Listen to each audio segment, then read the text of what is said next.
बिस्मिल्लाहिर्रहमानिर्रहीम। अस्सलाम वालेकुम स्टूडेंट्स, मैं हूं आपका biology teacher Asif Awan.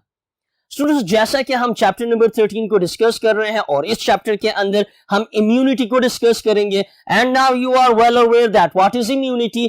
Immunity वो सलाहियत है जिसके जरिए जो लिविंग ऑर्गेनिजम्स हैं वो खुद को हार्मफुल सब्सटेंसेस से रोकते हैं, और वो हार्मफुल सब्सटेंसेस आपके पास लिविंग और नॉन लिविंग दोनों हो सकते हैं। नाउ जो लिविंग है उसमें आती हैं बैक्टीरिया आते हैं, वायरसेस आती हैं, फंजाई आते हैं, प्रोटिस्ट आती हैं, और उसके साथ साथ जो नॉन लिविंग है उसमें डस्ट पार्टिकल्स हैं, साथ में और बहुत सारे एयर पोल्यूटेंट्स हैं, और उसके साथ साथ जो फूड है अगर उसमें भी किसी किस्म के जर्म्स होते हैं या किसी किस्म का पोल्यूटेंट होता है तो इन तमाम चीजों से हमारा इम्यून सिस्टम हमें रोकता है। नाउ स्टूडेंट्स, आप लोगों को पता होगा कि जो इम्यून सिस्टम है या इम्यूनिटी जो है ह्यूमन बॉडी को 3 तरीकों से मिलती है, जो कि फर्स्ट लाइन ऑफ डिफेंस है, सेकंड लाइन ऑफ डिफेंस है और थर्ड लाइन ऑफ डिफेंस है। नाउ स्टूडेंट्स, जो फर्स्ट लाइन ऑफ डिफेंस है, कल हमने बात की थी कि first line of defence actually क्या है। इट इज द फिजिकल और अ केमिकल बैरियर। ये एक फिजिकल रुकावट है या एक केमिकल रुकावट है जिसके जरिए जो एंटीजेंस हैं उनको रोका जाता है। नाउ स्टूडेंट्स, जो एंटीजेंस हैं उसकी डेफिनेशन भी कल हमने पढ़ी थी कि एंटीजेंस वो मॉलिक्यूल्स होते हैं जो कि इम्यून सिस्टम को एक्टिवेट करते हैं। सो डियर स्टूडेंट्स, जो फर्स्ट लाइन ऑफ डिफेंस है जो कि फिजिकल और केमिकल बैरियर है, उसमें कल हमने बात की अबाउट द फिजिकल बैरियर, और वो फिजिकल बैरियर आपके पास क्या है, that is the skin. Now students, जो स्किन है उसकी प्रॉपर्टीज हमने पढ़ी कि स्किन जो है वो कैसे हमें डिफरेंट टाइप्स ऑफ एंटीजन से रोकता है, जिसमें हमने सीबम को डिस्कस किया, स्वेट को डिस्कस किया, उसके साथ साथ शेडिंग ऑफ स्किन है, और साथ साथ में बहुत सारे डेंड्राइटिक सेल्स हैं जो कि हमारी स्किन की सरफेस के ऊपर पेट्रोलिंग करते हैं, इट मींस गश्त करते हैं, और जैसे ही कोई एंटीजन उनको मिलता है सो वो उसको एनगल्फ करके उसकी ब्रेकडाउन करते हैं। साथ में स्टूडेंट्स, कल हमने ये पढ़ा कि एक्चुअली हमारे इम्यून सिस्टम जो सेल्फ है और जो नॉन सेल्फ है उसको पहचानता कैसे है, क्योंकि जो इम्यून सेल्स हैं उनके ऊपर एंटीजन को पहचानने वाले रिसेप्टर्स होते हैं। सो उन रिसेप्टर्स के जरिए जो इम्यून सिस्टम है वो सेल्फ और नॉन सेल्फ में फर्क करता है। नाउ स्टूडेंट्स, आज हमारे पास फर्स्ट लाइन ऑफ डिफेंस का सेकंड पार्ट है जिसके अंदर कुछ हम केमिकल बैरियर्स को पढ़ेंगे, और जो फिजिकल बैरियर है जो कि स्किन है उसको कल हम डिस्कस कर चुके हैं। नाउ स्टूडेंट्स, जो आज के टॉपिक है उसकी शुरुआत हम ऐसे करेंगे कि जो एक ह्यूमन बॉडी है उसमें 4 ऐसी जगह हैं जहां पे बहुत ज्यादा माइक्रो ऑर्गेनिजम्स होते हैं। सो फर्स्ट कौन सा हिस्सा है, दैट इज द स्किन, जिसपे बहुत सारे माइक्रो ऑर्गेनिजम्स होते हैं। साथ में we have the mouth, mouth के साथ साथ फुल डाइजेस्टिव सिस्टम है जहां पे बहुत सारे बैक्टीरिया होते हैं, क्योंकि माउथ जो है उसके जरिए हम फूड की एंट्री करते हैं, और जो फूड है वो कंटामिनेटेड भी हो सकता है, मतलब उस पे बहुत सारे एंटीजेंस हो सकते हैं। उसके साथ साथ जो थर्ड हॉटस्पॉट है वो हमारे पास रिस्पायरेटरी ट्रैक्ट है, और जो रिस्पायरेटरी ट्रैक्ट है ये एक्चुअली वो रास्ता है जिसके जरिए हम इंसान सांस लेते हैं और सांस को निकालते हैं। नाउ डियर स्टूडेंट्स, जो रिस्पायरेटरी ट्रैक्ट है उसमें आती है नोज, नोज के बाद pharynx, then we have the larynx, then trachea, bronchi, bronchioles, ultimately alveoli और लंग्स हैं। ये जो तमाम पार्ट्स हैं ये एक्चुअली रिस्पायरेटरी ट्रैक्ट कहलाती है या रिस्पायरेटरी सिस्टम कहलाता है, और इसमें भी बहुत सारे माइक्रो ऑर्गेनिजम्स पाए जाते हैं।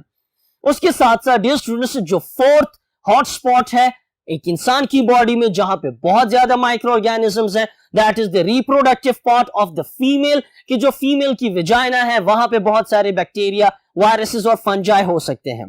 नाउ डियर स्टूडेंट्स, ये जो कलेक्टिव या कलेक्शन है आपके पास बैक्टीरिया की, वायरसेस की, फंजाई की, प्रोटिस्ट की, जो कि इन 4 मेन जगहों पर होते हैं, एज अ होल हम इनको माइक्रोबायोम बोलते हैं। क्या बोलते हैं, माइक्रोबायोम, या इसको आप माइक्रोबायोटा भी बोल सकते हो। नाउ स्टूडेंट्स, ये जो चारों के चारों हॉटस्पॉट्स हैं यहां पे फिजिकल और केमिकल बैरियर्स हैं जिनको हम डिस्कस करते हैं in the first line of defence, और ये फर्स्ट लाइन ऑफ डिफेंस में जो सेकंड पार्ट है that is what, that is the defence against infection in the GI tract. Now students, what is GI tract? GI tract का मतलब है gastro intestinal tract. Now what is tract? Tract का मतलब है रास्ता, gastro का मतलब है स्टमक, और इंटेस्टाइनल का मतलब है intestines. So dear students, gastro intestinal tract क्या है? ये माउथ से लेकर एनस तक, लार्ज इंटेस्टाइन तक, जो ये सारे का सारा हिस्सा है जहां पे फूड डाइजेस्ट होती है। नाउ स्टूडेंट्स, जो फूड है वो उसके ऊपर एंटीजेंस हो सकते हैं, सो उनसे हमें प्रोटेक्शन कैसे मिलती है? सो स्टूडेंट्स, वो जो प्रोटेक्शन है हमें मिलती है दो तरीकों से, जिसमें जो पहला तरीका है वो क्या है? Hydrochloric acid. और हाइड्रोक्लोरिक एसिड की एब्रिविएशन क्या है, सिंबल क्या है? That is the HCl। Now students, जो HCl है, हाइड्रोक्लोरिक एसिड है, it is what? It is secreted in the stomach by what? By the parietal cells. Now students, जो डाइजेशन चैप्टर है वहां पे आप लोग डिटेल में पढ़ चुके होंगे कि जो स्टमक की इनर वॉल्स है वहां पे डिफरेंट टाइप्स ऑफ सेल्स होते हैं, और इनमें से एक सेल कौन सा है? That is the parietal cell. And what does parietal cell do? Parietal cells actually secrete what? They will secrete the HCl. Now students, उसके साथ साथ जो स्टमक है उसमें बहुत सारे डाइजेस्टिव एंजाइम्स भी होते हैं, जिनमें से जो वेल नोन है that is what? That is the pepsinogen. और पेप्सिनोजेन जो है वो HCl की वजह से एक्टिव होके पेप्सिन में कन्वर्ट होगा, और ये पेप्सिन जो है व्हाट इट डज? ये प्रोटीन की डाइजेशन करेगा। नाउ स्टूडेंट्स, जो ये HCl है और जो ये डाइजेस्टिव सिस्टम है, ये हमें बचाते हैं किस चीज से? From the bacteria, from the viruses, या और different types of antigens. Now को आपका क्वेश्चन आएगा कि कैसे HCl और कैसे डाइजेस्टिव एंजाइम्स हमें डिफेंस प्रोवाइड करते हैं, हमें प्रोटेक्शन प्रोवाइड करते हैं उस फूड की जिसमें बहुत सारे हार्मफुल सब्सटेंसेस हैं। नाउ स्टूडेंट्स, जो HCl है ये एक्चुअली एसिडिक है, और आप लोगों को पता है कि बहुत सारे ऐसे बैक्टीरिया होते हैं जो कि एसिडिक एनवायरनमेंट में सर्वाइव नहीं कर सकते। सो अगर फूड में बैक्टीरिया मौजूद हैं, वायरसेस मौजूद हैं, फंजाई हैं, प्रोटिस्ट हैं, सो जैसे ही वो स्टमक में पहुंचेंगे, स्टमक में HCl सीक्रेट होगा, और उस HCl की वजह से what would happen? Bacteria, viruses, fungi, protist will not be able to grow. वो ग्रो नहीं कर सकेंगे, वो कॉलोनाइज नहीं कर सकेंगे। साथ में डियर स्टूडेंट्स, जो डाइजेस्टिव एंजाइम्स हैं वो भी एक्चुअली क्या करते हैं? वो भी इन बैक्टीरिया, इन वायरसेस की, इन एंटीजेंस की ग्रोथ को इनहिबिट करते हैं और उनको डायरेक्टली किल करते हैं। कैसे? कि जो डाइजेस्टिव एंजाइम्स हैं, like we have protein digestive enzymes, lipid digestive enzymes and the carbohydrate digestive enzymes. Now इनमें जो सबसे इंपॉर्टेंट है वो है protein digestive enzymes. Now students, आप लोगों को पता होना चाहिए कि जो बैक्टीरिया है उसकी जो सेल वॉल है, उसकी मेम्ब्रेन जो है, वहां पे प्रोटीन्स होती हैं, और वो प्रोटीन्स उनके सर्वाइवल के लिए बहुत जरूरी है। सो इन एंजाइम्स की वजह से व्हाट वुड हैपन? जो बैक्टीरिया की प्रोटीन्स हैं they will be get damaged. जब वो डैमेज होंगी so they will not be able to grow. Likewise जो वायरसेस हैं, वायरसेस में हमारे पास ज्यादातर आउटर मोस्ट लेयर कैप्सिड होती है, और जो कैप्सिड है वो जिन प्रोटीन यूनिट से बनी है उनको हम कैप्सुमर्स बोलते हैं। सो जब उनकी भी ब्रेकडाउन होगी so virus will not be able to infect us. Virus जो है वो डिजीज कॉज नहीं कर सकेगा। तो इस तरीके से हमें chemically by the help of HCl and by the help of digestive enzymes in the gastrointestinal tract protection provide करते हैं। नाउ स्टूडेंट्स, ऐसा भी होता है कि जैसे आप लोगों को पता है कि डाइजेस्टिव सिस्टम में आप पढ़ भी चुके हैं कि जो डाइजेस्टिव सिस्टम है उसमें आपके पास स्टमक है, और स्टमक से आगे क्या मौजूद है? स्टमक से आगे मौजूद है इंटेस्टाइन्स। नाउ स्टूडेंट्स, जो इंटेस्टाइन है, इंटेस्टाइन हमारे पास मेन वो जगह है जहां पे करोड़ों की तादाद में बैक्टीरिया होते हैं, बैक्टीरियोफेजेस होती हैं, फंजाई होते हैं, प्रोटिस्ट होते हैं। नाउ ये जो बैक्टीरिया है ये आपके पास अगर इनकी हार्मफुल बैक्टीरिया की ग्रोथ बहुत ज्यादा होती है सो ये बैक्टीरिया जो है ये स्टमक में आ सकते हैं। कब आएंगे? जब स्टमक जो है वो एसिडिक नहीं होगा बल्कि क्या होगा? बेसिक होगा, अल्कलाइन होगा। तो इसका मतलब ये हुआ कि स्टमक में HCl की एक प्रॉपर अमाउंट में रिलीज जो है वो बहुत ही ज्यादा जरूरी है, ताकि ये जो बैक्टीरिया है ये यहां पे कॉलोनाइज ना कर सके। कॉलोनाइजेशन से मतलब उनकी ग्रोथ है। So the proper acid levels in the stomach are very much necessary to prevent the colonization of the harmful bacteria. So dear students, 4 hot spots थी जहां पे बहुत सारे एंटीजेंस हमारी बॉडी के साथ इंटरेक्ट करते हैं। पहली है स्किन, स्किन कैसे प्रोटेक्शन करती है वो हम पढ़ चुके हैं। और सेकंड है आपके पास GI tract. Now GI tract को प्रोटेक्शन कैसे मिलती है? Through HCl and through the digestive enzymes. Now उसके साथ साथ जो स्टमक है उसकी जो सबसे इनर मोस्ट लेयर है वहां पर म्यूकस मेम्ब्रेन होती है, और उसके साथ साथ जो स्मॉल इंटेस्टाइन्स हैं वहां पर भी क्या होती है? We have what? We have the mucus membrane. Now ये जो म्यूकस मेम्ब्रेन है ये एक्चुअली काम करती है किस चीज के तौर पे? As a physical barrier. Now students, mucus membrane जो कि म्यूकस को सिक्रीट करता है, ये कैसे एज अ फिजिकल और केमिकल बैरियर के तौर पे काम करेगा? सो इसकी डिटेल के लिए हम जाते हैं to the second part of the board.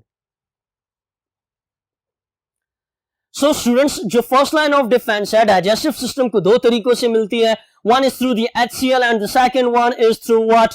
The second one is through the mucus membrane.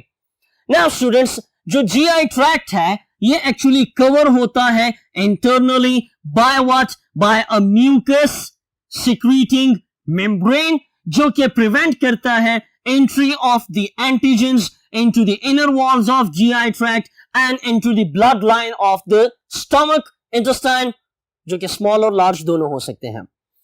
Students, जो डाइजेस्टिव सिस्टम है जिसमें स्टमक और इंटेस्टाइन सबसे मेन पर्पस को परफॉर्म करते हैं, मेन डाइजेशन को परफॉर्म करते हैं। नाउ जो ये स्टमक है और जो इंटेस्टाइन्स है इनकी जो अंदरूनी सतह है उसके ऊपर एक मेम्ब्रेन होती है जो कि म्यूकस को सिक्रीट करती है। और म्यूकस क्या है? म्यूकस एक्चुअली आपके पास एक सॉल्टी स्टिकी लिक्विड है। सो यहां पे हम लिख भी सकते हैं that what is mucus? Mucus is actually what? A sticky and salty liquid. ये एक स्टिकी और सॉल्टी लिक्विड है जो कि प्रोटेक्शन देता है हमें किसके खिलाफ? एंटीजेंस के खिलाफ। तो इसका मतलब ये हुआ कि जो एंटीजेंस हैं, जो वायरसेस हैं, जो बैक्टीरिया हैं, वो इस म्यूकस मेम्ब्रेन को क्रॉस नहीं कर सकते। क्यों? क्योंकि म्यूकस मेम्ब्रेन सबसे अंदरूनी लेयर है, उसके बाद आपके पास स्टमक की वॉल शुरू होती है जो कि स्मूथ मसल से बनी है, और स्मूथ मसल्स में बहुत सारी ब्लड वेसल्स होती हैं। तो अगर ये म्यूकस मेम्ब्रेन नहीं होगी या ये म्यूकस मेम्ब्रेन डैमेज होगी तो उसकी वजह से फूड में मौजूद जो बैक्टीरिया है वो उस डैमेज जगह को क्रॉस करके ब्लड में आएंगी। ब्लड में आने का मतलब क्या होगा? कि ब्लड में आने का मतलब कि बैक्टीरियल ग्रोथ बहुत ज्यादा होगी, और इसके नतीजे में एक डिजीज होती है जिसको हम सेप्टिसीमिया बोलते हैं। जिसको क्या कहा जाता है? सेप्टिसीमिया, जिसमें जो फुल बॉडी है उसके अंदर माइक्रोबियल ग्रोथ जो है वो बहुत लार्ज हद तक हो जाती है, और इंसान की जिंदगी जो है वो इख्तिताम की तरफ आहिस्ता आहिस्ता मूव करती है। सो स्टूडेंट्स, जो म्यूकस है ये फिजिकल बैरियर के तौर पे काम करेगा। ना उसके साथ साथ जो स्टूडेंट्स, जो ये म्यूकस मेम्ब्रेन है ये एक्चुअली स्टमक और इंटेस्टाइन की प्रोटेक्शन देता है किसके खिलाफ? Against what? Against the HCl। जो HCl है ये बहुत ही ज्यादा जरूरी है पेप्सिनोजेन को एक्टिव करने के लिए, ताकि वो पेप्सिन में कन्वर्ट हो, और पेप्सिन जो है वो प्रोटीन की डाइजेशन करे। नाउ स्टूडेंट्स, अगर आप प्रोटीन्स बहुत ज्यादा खाते हैं तो उसकी वजह से क्या होगा? जो HCl है इसकी सिक्रीशन भी ज्यादा होगी। और आप लोगों ने नोट किया होगा कि जब आप चावल खा लेते हैं, या आपके जो पेरेंट्स हैं या दादा दादी नाना नानी वो जब चावल खाते हैं, या इवन आपको भी ऐसा हो सकता है कि चावल खाने के बाद, मिर्चें खाने के बाद, बहुत ज्यादा गोश्त खाने के बाद खट्टा पानी आता है, त्रुष पानी आता है। वो त्रुष पानी, वो खट्टा पानी एक्चुअली क्या है? That is the HCl। सो अगर HCl बहुत ज्यादा सिक्रीट होगा तो वो स्टमक को डैमेज कर सकता है। सो यही वजह है कि जो म्यूकस मेम्ब्रेन है वो HCl के इफेक्ट को रोकता है, ताकि HCl जो है किसी किस्म का जख्म कॉज ना करे। और अगर ये म्यूकस मेम्ब्रेन जो है बहुत ज्यादा मिर्चें खाने से, बहुत ज्यादा गोश्त खाने से, या हम कह सकते हैं अपनी हिफाजत ना करने से, अगर ये म्यूकस डैमेज हो जाएगी, देन व्हाट वुड हैपन? उसके नतीजे में जो स्टमक है, जो इंटेस्टाइन्स है, उसमें जख्म पैदा हो सकता है, और वो जख्म कौन कॉज करेगा? HCl कॉज करेगा, जिसको हम क्या बोलते हैं? अल्सर बोलते हैं। ना स्टूडेंट्स, आप लोगों ने डाइजेस्टिव सिस्टम के चैप्टर में पढ़ा होगा कि जो अल्सर है उसको कॉजिंग एजेंट, सबसे बड़ा कॉजिंग एजेंट HCl के अलावा सबसे बड़ा कौन है? That is what, that is Helicobacter pylori, that is what, Helicobacter pylori, जो कि अल्सर को कॉज करता है। सो जो म्यूकस मेम्ब्रेन है ये हमें हेलिकोबैक्टर पाइलोरी से भी रोकती है। सो डियर स्टूडेंट्स, ये फर्स्ट लाइन ऑफ डिफेंस का डाइजेस्टिव सिस्टम में होना बहुत ही ज्यादा जरूरी है। नाउ स्टूडेंट्स, इसी फर्स्ट लाइन ऑफ डिफेंस के थर्ड पार्ट पे जाते हैं और वो आपके पास क्या है, that is the defence of the respiratory tract. क्योंकि लेक्चर के स्टार्ट में मैंने कहा कि ह्यूमन बॉडी में 4 हॉट स्पॉट्स हैं, 4 मेन जगह हैं जहां पे एंटीजेंस बहुत ज्यादा होते हैं। वो आपके पास स्किन है, जीआई ट्रैक्ट है, रेस्पिरेटरी ट्रैक्ट है and reproductive parts of the female body. Now students, जो रेस्पिरेटरी ट्रैक्ट है इसको डिफेंस कैसे मिलता है? सो रेस्पिरेटरी ट्रैक्ट को डिफेंस जो है वो डिफरेंट तरीकों से मिलता है, जिसमें जो फर्स्ट डिफेंस है वो या एक कंपोनेंट ऑफ डिफेंस क्या है, that is the cilia, the second one is the mucus, the third one is the hairs and the fourth one is the surfactants. Now students, जो सीलिया और mucus है, what are cilia? Cilia are hair like structures, ये बाल की तरह छोटे छोटे से स्ट्रक्चर्स होते हैं और what they do, they can beat, they can what, देखिए इस तरह की बीटिंग करते हैं ना। उसके साथ साथ जो म्यूकस मेम्ब्रेन है, आपको पता है कि म्यूकस मेम्ब्रेन क्या सिक्रीट करती है, म्यूकस को। And what is mucus? Mucus आपके पास स्टिकी और सॉल्टी लिक्विड है जो कि बैक्टीरिया को, पैथोजेंस को, डस्ट को, किसी भी फॉरेन एंटीजन को ट्रैप करेगा, उसको रोकेगा, अपने साथ उसको चिमटाएगा। सो डियर स्टूडेंट्स, इस तरीके से क्या होगा, प्रोटेक्शन मिलती है सांस की नालियों को। सो स्टूडेंट्स, याद ये रखना है कि ये सीलिया और म्यूकस मौजूद होते हैं inner surface of nasal cavity, trachea and the rest of the respiratory tract, के जो हमारी नाक है, नाक जो है अंदर से जाके एक खाली जगह आती है जिसको नेजल कैविटी बोलते हैं। वो नेजल कैविटी नीचे की तरफ गले में आती है जिसको फेरिंक्स बोलते हैं। गले के बाद एक पाइप आती है, एक ट्यूब आती है जिसको लैरिंक्स कहा जाता है। और जब भी हम बोलते हैं सो लैरिंक्स की वजह से बोलते हैं। सो स्टूडेंट्स, अगर आपकी नेक में जो ये बोन है जिसको हायोइड बोन कहा जाता है, इससे नीचे अगर आप फिंगर रखते हैं और बोलते हैं तो आपको फिंगर में वाइब्रेशन फील होती है, तो इसका मतलब ये वो जगह है जहां से साउंड प्रोड्यूस होगा। नाउ स्टूडेंट्स, जो एयर है वो नोज को क्रॉस करेगी, नेजल कैविटी से आएगी फेरिंक्स में, लैरिंक्स में, ट्रेकिया जो है वहां से फिर आपके पास 2 ब्रांचेस आती हैं जिनको ब्रोंकाई कहा जाता है। नाउ जो ब्रोंकाई उससे बहुत सारी शाखें निकलती हैं जिनको ब्रोंक्यूल्स कहा जाता है, और जहां पे ब्रोंक्यूल्स खत्म होते हैं वहां पे बॉल लाइक स्ट्रक्चर्स होती हैं जो कि अल्विलाई कहलाती हैं। नाउ स्टूडेंट्स, जो अल्विलाई हैं उनकी सरफेस पे बहुत सारी ब्लड कैपिलरीज होती हैं, और ब्लड कैपिलरीज में होता क्या है, रेड ब्लड सेल्स होते हैं, और रेड ब्लड सेल के अंदर हीमोग्लोबिन है। सो जो हम सांस लेते हैं वो जैसे ही अल्विलाई की सरफेस के साथ टकराती है, सो उस सरफेस पे क्या होता है, सिर्फ ऑक्सीजन हमारी ब्लड में शामिल होती है, बाकी गैसेस लंग्स में ही रहती हैं। नाउ स्टूडेंट्स, अब जो एयर हम इनहेल कर रहे हैं, अगर उस एयर में बैक्टीरिया है और उनको म्यूकस नहीं रोक पाता, सो वो अल्विलाई तक पहुंचेंगे। नाउ जो अल्विलाई है उनकी सरफेस पे what we have the surfactants. हमारे पास कुछ ऐसे केमिकल्स होते हैं जिनका फंक्शन डिटर्जेंट की तरह होता है और इनको सर्फेक्टेंट्स बोलते हैं। इन सर्फेक्टेंट्स पे जैसे एयर टकराती है और उस एयर में अगर बैक्टीरिया होंगे वो जैसे टकराएंगे, ये सर्फेक्टेंट्स उन बैक्टीरिया को क्या कर देंगे, किल कर देंगे। और इस तरीके से हमारी बॉडी में बगैर एंटीजेंस के एयर जो है वो इनहेल होती जाएगी। लेकिन अगर हम सिगरेट स्मोकिंग की बात करें तो स्मोकिंग के नतीजे में जो एयर है, जो टार केमिकल होता है, वो हमारी पैसेजवेज की जो म्यूकस है उसको कॉन्टिन्यूअसली डैमेज करता जाता है, जिसकी वजह से लंग कैंसर और बहुत सारी और सांस की बीमारियां पैदा होती हैं। नाउ स्टूडेंट्स, ये वो 4 तरीके हैं जिसके जरिए रेस्पिरेटरी सिस्टम को जो है वो डिफेंस मिलता है। नाउ स्टूडेंट्स, जो ये म्यूकस मेम्ब्रेन है, या जो आपके पास ये म्यूकस मेम्ब्रेन नेजल कैविटी में मौजूद है, फेरिंक्स में मौजूद है, लैरिंक्स में, ट्रेकिया में, ब्रोंकाई और ब्रोंकियोल्स में मौजूद है, इनका जनरल स्ट्रक्चर क्या है, सो डायग्रामेटिकली इसको समझेंगे। सो इसके लिए मूव करते हैं to the third part of the board. Now students, यहां पे एक जनरल सी डायग्राम देखेंगे एपिथेलियल सेल्स की, और उन एपिथेलियल सेल्स के ऊपर मौजूद सीलिया की कि कैसे म्यूकस कौन कौन से सेल्स प्रोड्यूस करते हैं। सो डियर स्टूडेंट्स, यहां पे हम बात करेंगे, एक लंग की बात कर सकते हैं, नेजल कैविटी की बात कर सकते हैं, ट्रेकिया की बात कर सकते हैं। सो व्हाट वी हैव कि जितनी भी आपके पास म्यूकस मेम्ब्रेन है उसकी सबसे बाहर वाली जो जगह है, सबसे बाहर वाली जो जगह है वो एक्चुअली क्या है, वहां पे आपके पास मौजूद होगा क्या, we have the mucus, we have what, we have the mucus. So जो ये ब्लैक शेडेड एरिया है ये एक्चुअली आपके पास क्या है, ये म्यूकस है। और इस म्यूकस की अंदर वाली साइड पे जो ये ब्लू लाइंस आपको नजर आ रही हैं ये एक्चुअली हेयर लाइक स्ट्रक्चर्स हैं, और ये हेयर लाइक स्ट्रक्चर्स क्या कहलाती हैं, सीलिया कहलाती हैं। And what does the cilia do, cilia beat, cilia क्या करती हैं, बीट करती हैं। उसके साथ साथ सीलिया की अंदर वाली साइड पे, सीलिया की अंदर वाली साइड पे what we have the ciliated columnar epithelial cells. जो ये रेड कलर में आपको नजर आ रहे हैं जिसके बीच में ब्लैक डॉट्स हैं, ये एक्चुअली इनका न्यूक्लियस शो कर रहा है। सो जो ये रेड सेल्स हैं ये क्या कहलाती हैं, they are called ciliated columnar epithelial cells. ये वो एपिथेलियल सेल्स हैं जिनकी सरफेस पे क्या मौजूद है, सीलिया मौजूद है। And what does the cilia do, they beat.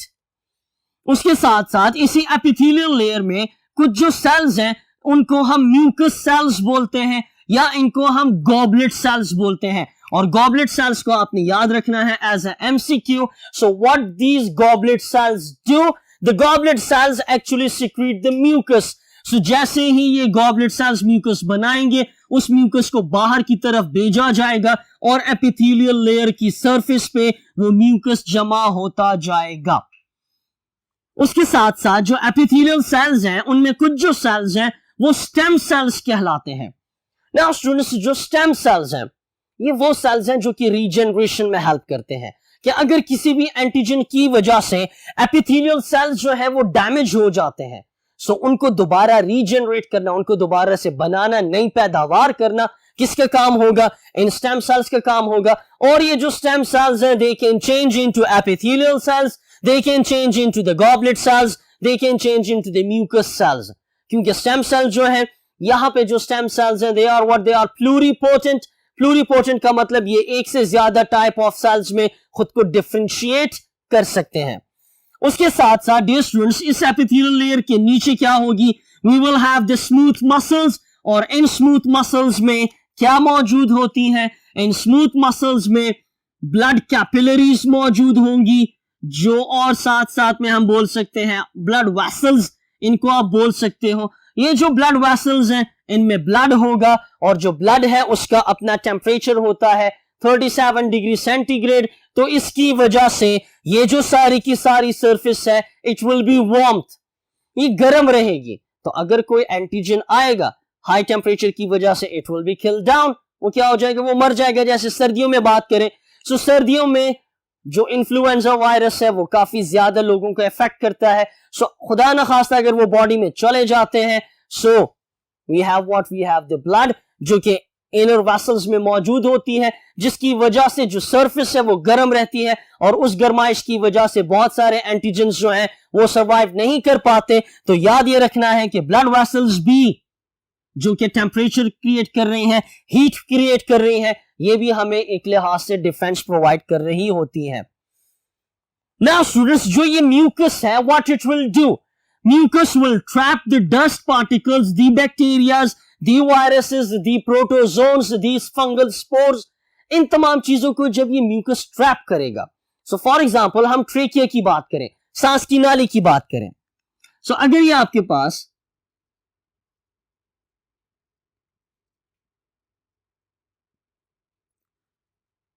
Trachea है, सांस की नालियां, और ये लंग्स आ जाती हैं, ये ब्रोंकाई है, ब्रोंकाई से ब्रांचेस निकलती हैं, ये आपके पास ब्रोंकियोल्स कहलाते हैं।